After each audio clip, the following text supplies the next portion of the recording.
গল্পকথন by Juthi চ্যানেলে আজকে শুনবেন হুমায়ুন আহমেদের লেখা একটি উপন্যাস কোথাও কেউ নেই, পর্ব 12। মুনা নতুন শাড়ি পরল, অনেক সময় নিয়ে চুল বাঁধল, কড়া করে লিপস্টিক লাগালো ঠোঁটে। বকুলকে বলল, কেমন লাগছে রে আমাকে? পেতনির মতো লাগছে? ভালোই লাগছে, পেতনির মতো লাগবে কেন? আমার তো মনে হচ্ছে ড্রাকুলার মতো লাগছে। ঠোঁট দেখে মনে হচ্ছে এইমাত্র কারো রক্ত খেয়ে এসেছি, ঠোঁটে রক্ত লেগে আছে। কি যে তুমি বলো আপা, যাচ্ছ কোথায়? অফিসে, সবাইকে তোর বিয়ের কার্ড দেব, এই কারণে এত সাজগোজ করলাম।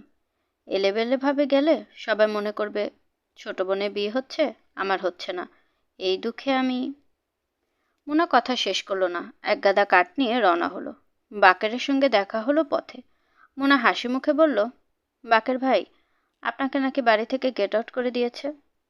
বাকের চুপ করে রইল, তার মুখ শুকনো, সে ঘন ঘন থুতু ফেলছে। কি বাকের ভাই, কথা বলছেন না কেন?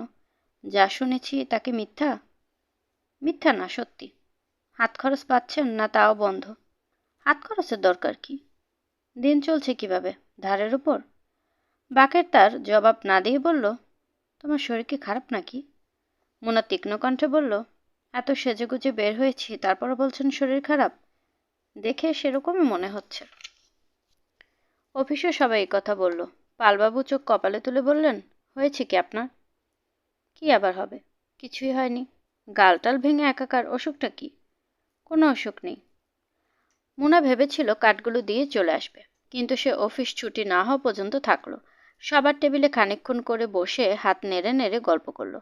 সে ভেবেছিল অনেকেই তাকে জিজ্ঞেস করবে নিজের বিয়ের কার্ড নেই, ছোট বোনের বিয়ের কার্ড, কিন্তু আশ্চর্য ব্যাপার, কেউ সে প্রসঙ্গ তুলল না। এখনো 15 দিনের মতো ছুটি আছে তার হাতে, তবু সে ঠিক করে ফেলল আগামীকালে সে জয়েন করে ফেলবে। শুধু শুধু বাড়িতে বসে থাকার কোনো মানে হয় না। তার জন্য একটা বিস্ময় অপেক্ষা করছিল। অফিস ছুটির পর দেখা গেল কর্মচারীদের জন্য ঝকঝকে নতুন বাস। পালবাবু বললেন, ইউনিয়নে ঘাত ধরে বাস কিনিয়েছি, এখন থেকে পায়ের উপর পা তুলে অফিসে যাবেন, অফিস থেকে আসবেন, হা হা হা হা হা। মুনা উঁচু গলায় হাসতে লাগলো। তার বড় ভালো লাগছে। অফিস টফিস বাদ দিয়ে বাড়িতে বসে থাকাটা খুব বোকামি হয়েছে। শুধু বাস নয়, বুঝলেন মিস মুনা, আরও আছে। আর কি? আন্দাজ করেন দেখি। মুনা আন্দাজ করতে চেষ্টা করলো, কিন্তু কিছু বলার আগেই পালবাবু নিচু গলায় বললেন, কর্মচারীদের জন্য ফ্ল্যাট হচ্ছে। বলেন কি? বোর্ড মিটিংয়ে পাশ হয়েছে। 6 মাসের মধ্যে 3টা 4তলা ফ্ল্যাট, 2টা bedroom, drawing cum dining room, বারান্দা। বাহ, চমৎকার তো। এর নাম ইউনিয়নের চাপ, রামচাপ। চাপ তো আগেও ছিল, তখন তো কাজ হয়নি।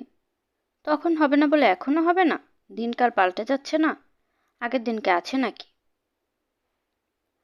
মামুন লক্ষ্য করেছে যাদের নাম ক দিয়ে শুরু হয় তারা বেশ প্যাঁচান স্বভাবের মানুষ হয়ে থাকে।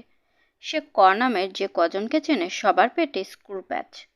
কৃষি ব্যাংকের ম্যানেজারের কথাই ধরা যাক, তার নাম কাশেম আলী, হাড় বজ্জাত। লোনের ব্যাপারটা নিয়ে ক্রমাগত ঘোরাচ্ছে। কলেটোরাল হিসেবে জমি জমা দলিলের নকল চেয়েছিল, সেগুলো দেয়া হয়েছে যথাসময়ে। এখন সে বলছে দলিলের নকলগুলো আবার দিন, আগেরগুলো নাকি মিসপ্লেসড হয়েছে। মনে হচ্ছে কাশেম আলী সাহেব পান খাওয়ার জন্য কিছু চান, মুখ ফুটে বলতে পারছেন না। নিজ থেকে না চাইলে পান খাওয়ার টাকা দেওয়া তো মুশকিল। মামা নিশ্চয়ই বলতে পারে না, ভাই আমি আপনাকে ঘুষ দিতে চাই, কত টাকা দেব বলুন, আপনার রেট কত? আর এটা বলতে পারবে না বলেই প্রতি সপ্তাহে তাকে 2-3 বার এসে ঘণ্টাখানিক বসে থাকতে হবে। আজও তাই হবে। কাশেম আলী সাহেব ভীষণ ব্যস্ততার ভান করে বলবেন, আপনি কাইন্ডলি আগামী সপ্তাহে আসুন, আমাদের জিএম সাহেব আসছেন, নিঃশ্বাস ফেলার সময় নেই এখন। মামুনের ভাগানোর কথা শুনল। কাশেম আলী সাহেব সরু গলায় বললেন, আপনার কাগজপত্র গুছানো হয়ে গেছে, ফাইল জাহানারার কাছে, সে আপনাকে বলবে এখন কি করতে হবে। মামুন অবাক হয়ে বলল, জাহানারাকে? আমাদের নতুন সেকেন্ড অফিসার, পরশু জয়েন করেছেন। আপনি অপেক্ষা করুন, তিনি কিছুক্ষণের মধ্যেই চলে আসবেন। মহিলা অফিসারদেরও এতদূর পাঠানো হচ্ছে? হবে না কেন, দিনকাল পাল্টে যাচ্ছে। মেয়েদেরও এখন সমানে পাঠিয়ে দেওয়া হচ্ছে ইন্টেরিয়রে। মেয়েরাও তেমন আপত্তি করছে না। ইয়াং ইয়াং সব মেয়েরা কাজ নিয়ে কোথায় চলে যাচ্ছে। ভালোই তো। ভালোই। মেয়েরা হচ্ছে আপনার অফিসের শোভা, সেজেগুজে বসে থাকবে, দেখতে ভালো লাগে, হা হা হা হা। মামুন লক্ষ্য করলো কাশেম আলী সাহেবকে বেশ খুশি খুশি লাগছে। স্যুট টুট পরেছেন। গ্রামের কৃষি ব্যাংকের ম্যানেজাররা এমন স্যুটটাই পরেন না। জাহানারার বয়স 23-24, রোগা পাতলা মেয়ে। চশমার ফ্রেমটি মুখের তুলনায় একটু বড় বলেই বোধহয় তাকে অনেক বেশি রোগা লাগছে। গলার স্বর খুব নরম, শুনতে ভালো লাগে। টেবিল ভর্তি কাগজপত্র নিয়ে সে এমনভাবে বসে আছে যেন মনে হচ্ছে গভীর সমুদ্রে পড়েছে। মেয়েটির নাকে একটা ফুটো, সেখানে সুতো বাঁধা। একটা মেয়ে এই দূরে চাকরি করতে এসেছে, তার নাকে সুতো বাঁধা, এটা একেবারেই মানাচ্ছে না। কাশেম আলী সাহেব পরিচয় করে দিলেন। মামুনের ফাইল বের করে কী সব করতে বললেন। মামুন তার কিছুই বুঝতে পারল না, এবং তার মনে হলো মেয়েটিও বুঝতে পারছে না। পরীক্ষার কঠিন প্রশ্নের দিকে মেয়েরা যেভাবে তাকায় সেভাবে তাকাচ্ছে। মামুন হাসি মুখে বলল, এরকম পাড়াগায় এলেন কেন? কি করব বলুন, অন্য কোথাও ভ্যাকেন্সি ছিল না, তবে বেশি দিন থাকতে হবে না। এজিএম বলেছেন মাস দুয়েকের ভেতর ঢাকা ট্রান্সফারের ব্যবস্থা করবেন। ওইসব মুখের কথা একেবারে বিশ্বাস করবেন না। একবার যখন এনে ফেলে দিয়েছে আর নাড়াবে না। মেয়েটির চোখ মুখ অন্ধকার হয়ে গেল। সে চোখ মুখ অন্ধকার করে বসে রইল। বড় বড় নিঃশ্বাস নিতে লাগলো। মামুনের বড় মায়া লাগলো। মেয়েটিকে দেখেই বোঝা যাচ্ছে সে বাবা মা ভাই বোন ফেলে এসেছে। আসতে হয়েছে অর্থনৈতিক কারণে। সংসার চলছে হয়তো বাবার পেনশন এবং মেয়ের চাকরির টাকায়। এখানে থাকেন কোথায়? ম্যানেজার সাহেবের বাসায়, উনি ফ্যামিলি নিয়ে এসেছেন। একটা কামরা আমাকে ছেড়ে দিয়েছেন। অসুবিধা হচ্ছে না তো? জি না। অসুবিধা হলে বলবেন, আমি এখানকারই ছেলে। মেয়েটি অল্প হেসে কাগজপত্রের উপর ঝুঁকে পড়ল, যেন সে কথাবার্তা চালিয়ে যেতে আগ্রহী নয়। মামুনের হঠাৎ করে মনে হলো এই মেয়েটির সঙ্গে মুনার কোথায় যেন একটা মিল আছে। সে মিলটি কোথায় সে ধরতে পারছে না। অমিলগুলো ধরা পড়ছে সহজেই।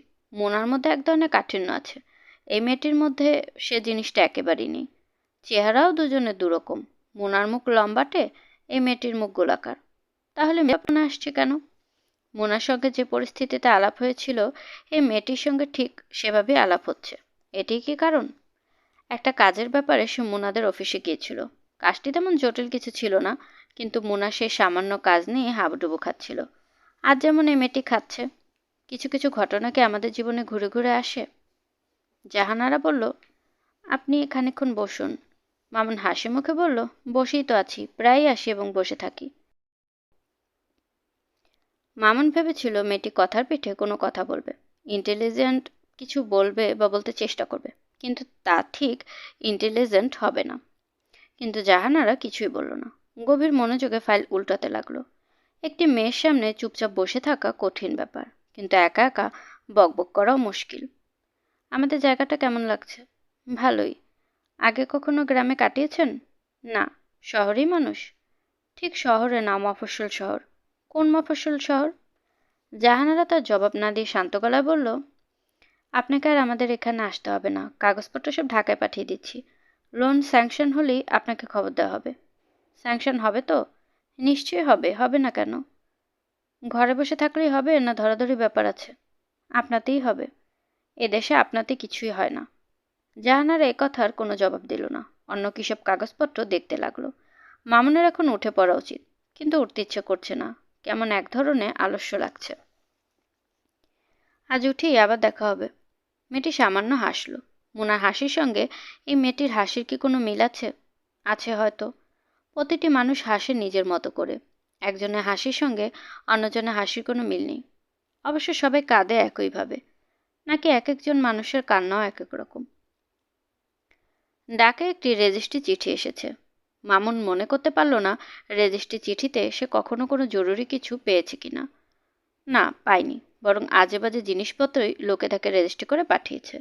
একবার সে একটি চিঠি পেল, সেখানে বিতং করে কোনো লোক মদিনা শরীফে কি একটা স্বপ্ন দেখেছে, সে স্বপ্নের কথা 7 জনকে লিখে জানাতে হবে। যদি তার না জানান হয় তাহলে বিরাট ক্ষতি হবে। জানালে লটারিতে টাকা। কত অদ্ভুত ধরনের মানুষই না আছে পৃথিবীতে। মামুন চিঠিটা খুলল না। সন্ধ্যার পর ধীরে সুস্থে খোলা যাবে। সন্ধ্যার পর তার কিছু করার থাকে না, তখন চিঠিপত্র পড়াটা ভালোই লাগবে। এমনও তো হতে পারে মুনা চিঠি লিখেছে, যার মূল বক্তব্য হচ্ছে, যা হবার হয়েছে, এখন তুমি এসো।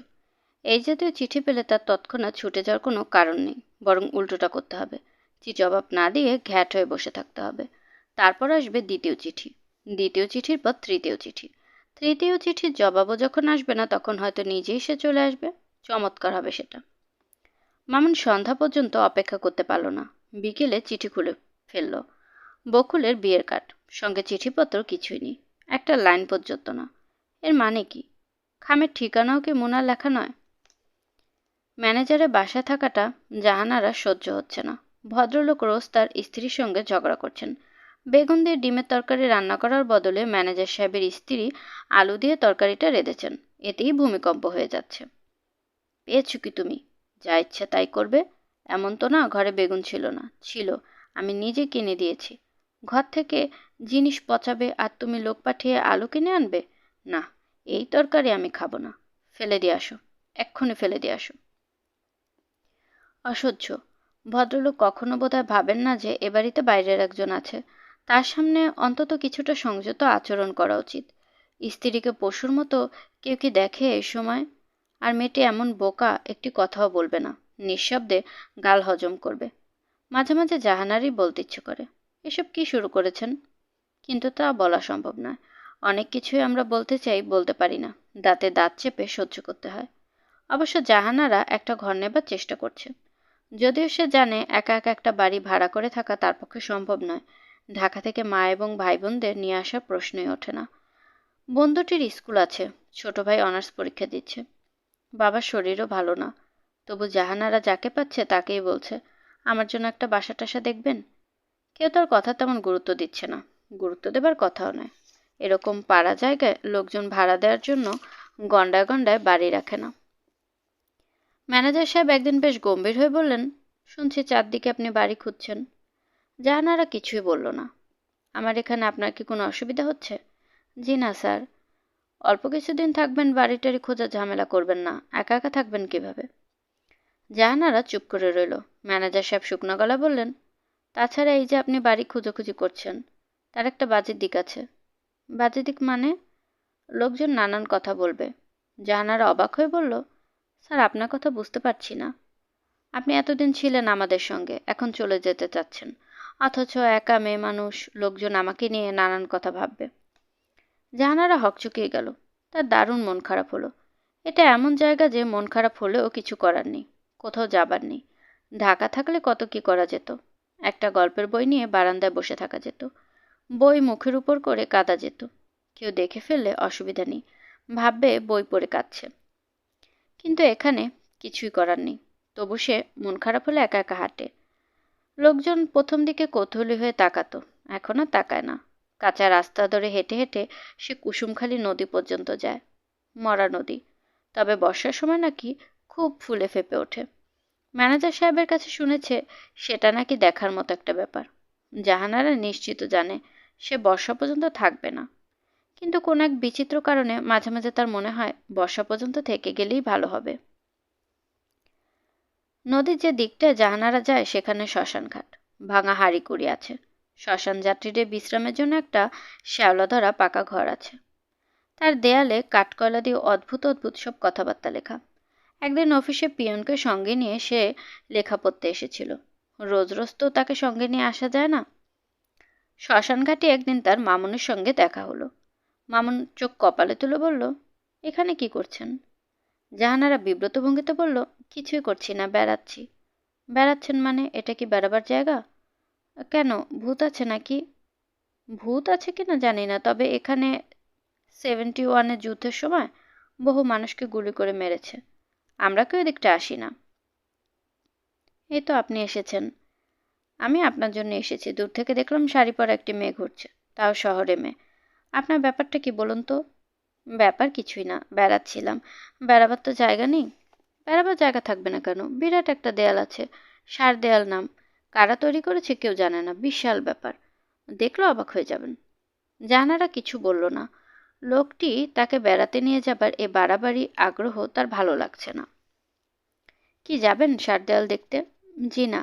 এখান থেকে মাইল দুয়েক দূরে বড়গঞ্জ আছে, একটা সিনেমা হলও হয়েছে। গিয়েছেন সেখানে? জি না। যাবেন? যেতে চাইলে আমি নিয়ে যেতে পারি। থ্যাঙ্কস, আমি কোথাও যাব না। জাহানারা হাঁটতে শুরু করলো। মামুন আসছে তার পাশাপাশি। এরকম সরু রাস্তায় পাশাপাশি হাঁটার দরকার কি? একবার গায়ে গা লেগে গেল। জাহানারা বিরক্ত গলায় বলল, আপনি আগে আগে যান, আমি আসছি আপনার পেছন পেছন। পাশাপাশি না হাঁটলে গল্প করা যাবে না তো? গল্প করার সময় মাঝে মাঝে মুখের দিকে তাকাতে হয়, অন্যের মুখের ভাবের দিকে লক্ষ্য রাখতে হয়। আপনিও কি লক্ষ্য রাখছেন? হ্যাঁ, রাখছি। ও, বুঝতে পারছি আপনি আমার উপর অসম্ভব বিরক্ত হচ্ছেন। তা হচ্ছি। বিরক্ত হবার কিন্তু কোনো কারণ নেই। আপনি যদি মনে করে থাকেন আপনার সঙ্গে খাতির জমানোর জন্য বেড়াতে টেড়াতে নিয়ে যাচ্ছি, তাহলে ভুল করবেন। ওই জাতীয় কোনো উদ্দেশ্য আমার নেই। আপনাকে কেমন লোনলি লাগছিল তাই বলছিলাম। আচ্ছা, তাহলে যাই। মামুন লম্বা লম্বা পা ফেলে ডান দিকে রওনা হলো। জাহানারার অস্বস্তির সীমা রইল না। আগামীকাল বকুলের গায়ে হলুদ। গায়ে হলুদ জাতীয় অনুষ্ঠানের আগের দিনটি যেমন জমজমাট হওয়া উচিত তেমন লাগছে না। বকুলের মনে হলো সবাই কেমন গা ছেড়ে দিয়েছে। মুনাপা যথারীতি অফিসে চলে গিয়েছে। আজ অফিসে না গেলে কি হতো? বাবুও রান্নাঘরে ভাত নিয়ে বসেছে। সেও বোধহয় স্কুলে যাবে। কি আশ্চর্য! এত বড় উৎসবের ঠিক আগের দিনটিতে সবাই সবার কাজ নিয়ে ব্যস্ত। যেন গায়ে হলুদ খুব সাধারণ ব্যাপার। এ বাড়িতে রোজই এরকম একটা উৎসব হচ্ছে। বকুল বেশ মন খারাপ করে রান্নাঘরে গেল। ইতস্তত করে বলল, স্কুলে যাচ্ছিস বাবু? হুম। তোরা সবাই যদি যে যার ধান্দায় বেরিয়ে যাস তাহলে ঘরের কাজগুলি কে করবে? ঘরের কি কাজ? বকুলে কান্না পেয়ে গেল। কাল তার গায়ে হলুদ আর আজ বাবু বলছে ঘরে কি কাজ? কত কিছু করে লোকজন। ঘর সাজায়, কলা গাছ পুঁতে, কি কি রান্না বান্না হবে তার লিস্ট করে। আর তার বেলায় কিছুই হচ্ছে না। প্রথম দিকে বাবা খানিকটা উৎসাহ দেখিয়েছেন। এখন আর উৎসাহ নেই। আজ অফিসে যাবার সময় মুখটা এমন গম্ভীর করে রাখলেন। বকুলের সঙ্গে দেখা হলো কিন্তু একটি কথাও বললেন না। এর মানে কি? এই যে বকুলের বিয়েটা কেউ পছন্দ করছে না? বাবু হাত মুখ ধুতে ধুতে বলল, কি কাজ বললে না? বকুল মুখ কালো করে বলল, কোনো কাজ নেই। কাজ আবার কি? কিছু আনতে হলে বলো। আনতে হবে না কিছু। বকুল তার ঘরে চলে গেল। সে আর সারাদিন শুয়ে শুয়ে গল্পের বই পড়বে। 3টা গল্পের বই হাতে আছে।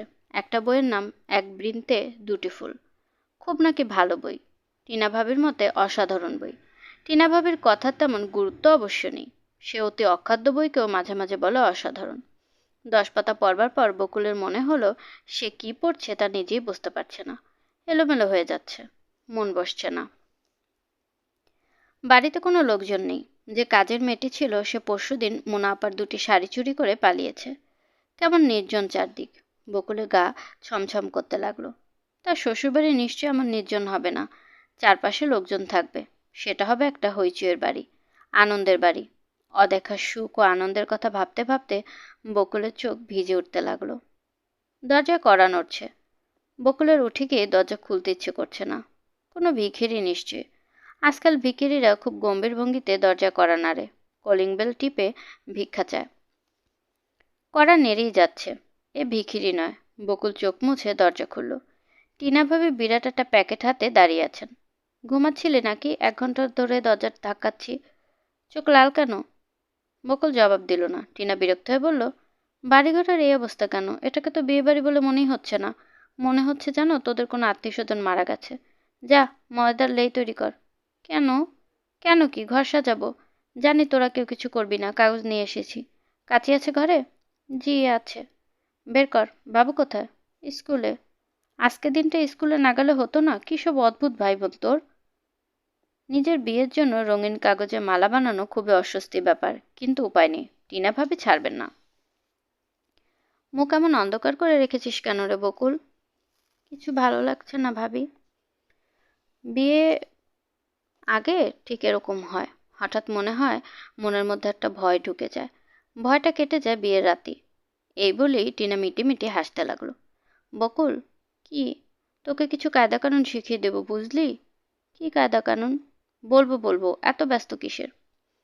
থাক ভাবি, কিছু বলতে হবে না। কায়দা কানুন শিখতে চাই না। বকুল উঠে দাঁড়ালো। টিনা বলল, যাচ্ছিস কোথায়? চা নিয়ে আসি। তুমি তো আবার মিনিটে মিনিটে চা খাও। চায়ে চুমুক দিয়ে টিনা প্রথম যে কথাটি বলল সেটা হচ্ছে, বিয়ের রাতে তোর বর যখন প্রথম তোর গায়ে হাত দেবে তখন ইলেকট্রিক শক খাবার মতো লাফিয়ে উঠবি না, বুঝলি? বকুল অন্যদিকে তাকিয়ে রইল। এ জাতীয় কথাবার্তা শুনতে তার অস্বস্তি লাগে, আবার সেই সঙ্গে ভালোও লাগে। সে এরকম কেন? সে কি খারাপ মেয়ে? বকুলের বুক হু হু করতে লাগলো। মুনা ভেবে রেখেছিল সে আজ লাঞ্চ টাইম পর্যন্ত কাজ করবে, তারপর ঘরে ফিরে আসবে।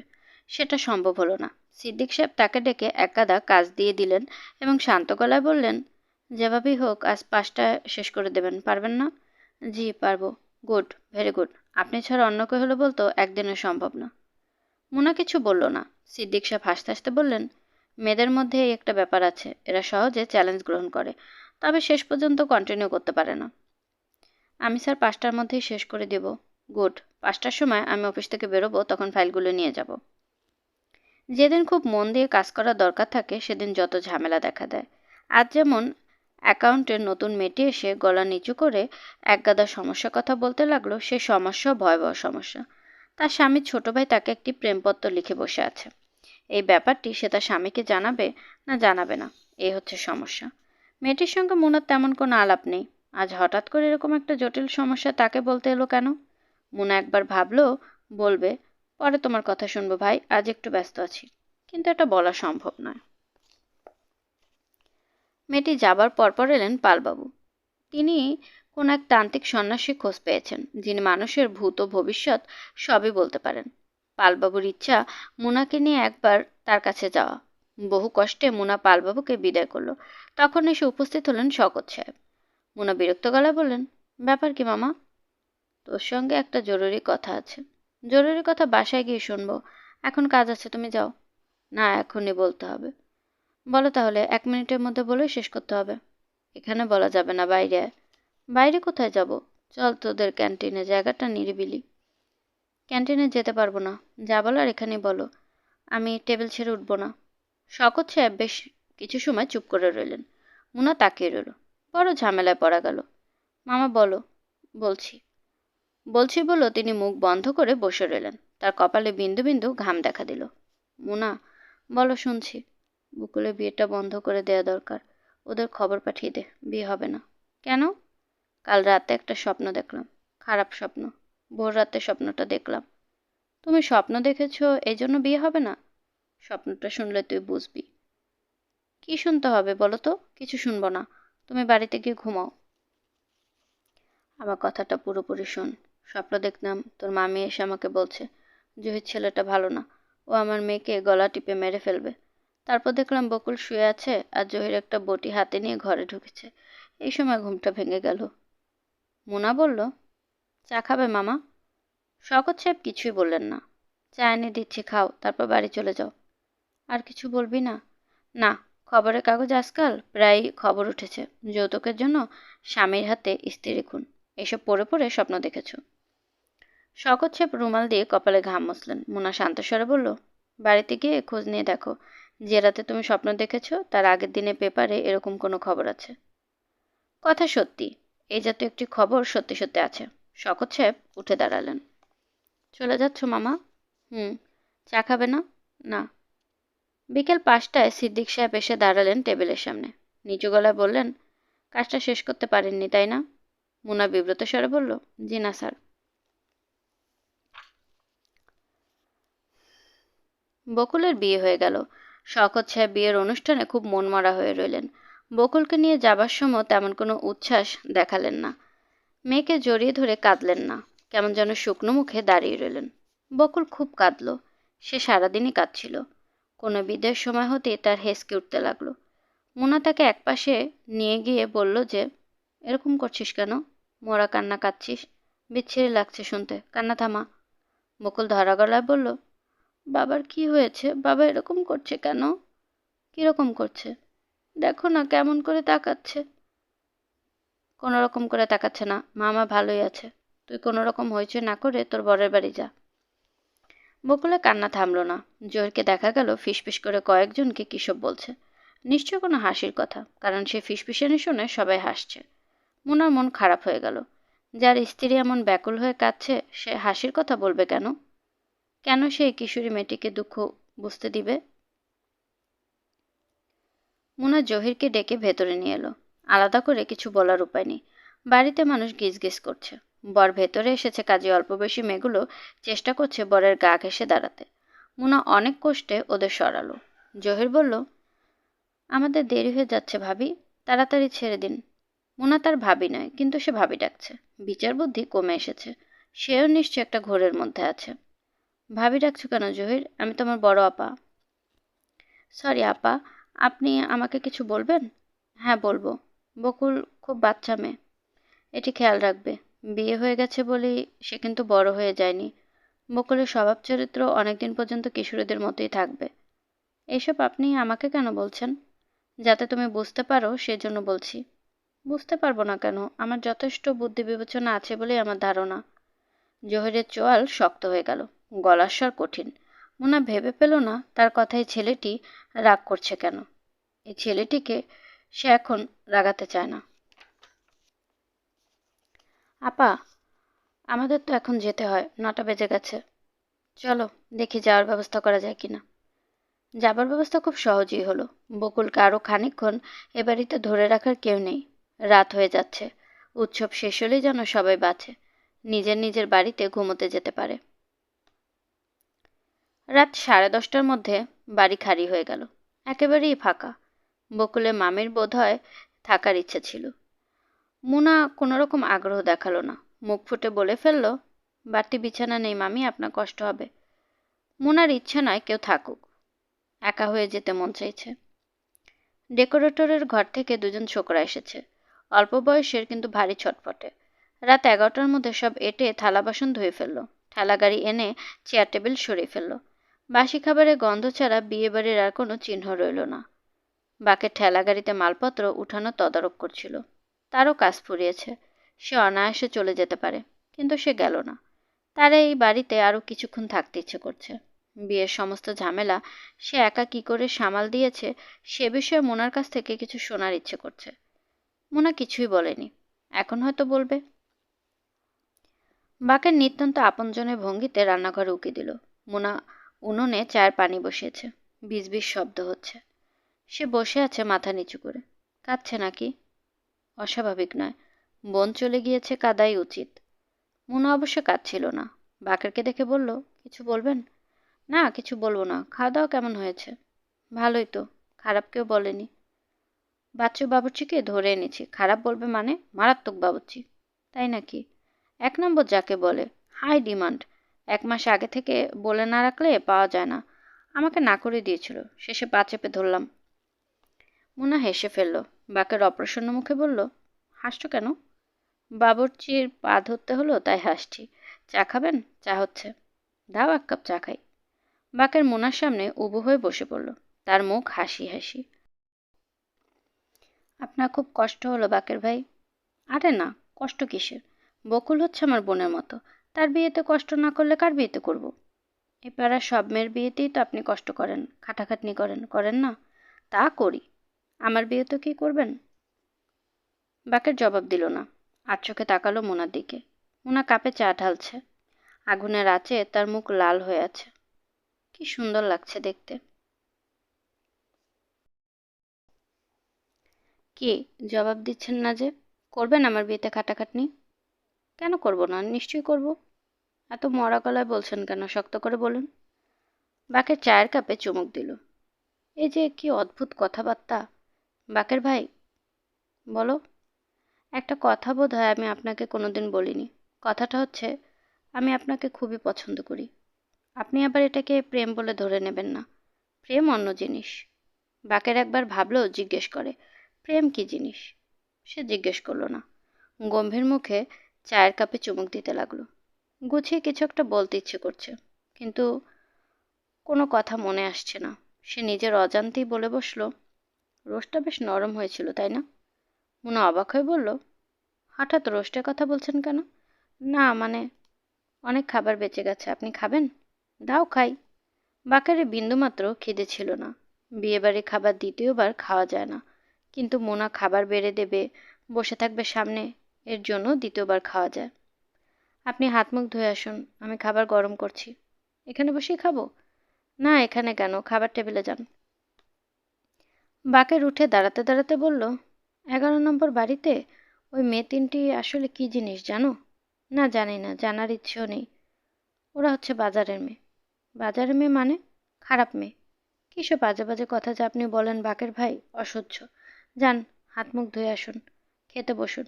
আপনাকে খাইয়ে আমি শুয়ে পড়ব, প্রচণ্ড মাথা ধরেছে। প্যারাসিটামল খাও। প্যারাসিটামল আমি এখন পাবো কোথায়? এনে দিচ্ছি, নো প্রবলেম। ময়না মিয়া রাত 1টার আগে দোকান বন্ধ করে না। মোনাকে কিছু বলবার সুযোগ না দিয়ে সে রাস্তায় নেমে পড়ল।